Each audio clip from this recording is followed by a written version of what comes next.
कांदा पोहे खाऊन कंटाळा आला असेल तर एक वाटी पोह्यापासून खूप छान असा हा नाश्ता तुम्ही बनवून बघा। त्यासाठी एक वाटी पोहे पाण्याने स्वच्छ धुवून घ्यायचे आहे आणि थोडा वेळ भिजत ठेवायचं आहे। एक कच्चा बटाटा किसून घ्यायचा, तो सुद्धा स्वच्छ पाण्याने धुवायचा आहे। त्यानंतर आवडीनुसार इथे व्हेजिटेबल घ्यायचं। पोहे भिजून झाले की त्यामध्ये एक कच्चा बटाटा टाकायचा, आवडीनुसार हे व्हेजिटेबल टाकून घ्यायचं।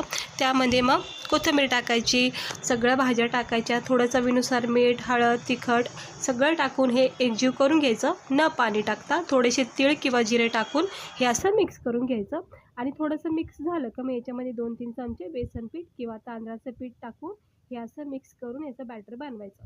छोटे छोटे बाउल घेऊन असे छानपैकी याची कटलेट्स बनवायचे। गरम पॅनमध्ये तेल तापवून रेड गोल्डन ब्राऊन होईपर्यंत, क्रिस्पी होईपर्यंत छानपैकी याला असं फ्राय करायचं। इतके भारी टेस्टी लागतात ना, तुम्ही एकदा नक्की ट्राय करा, खूप आवडीने खातात।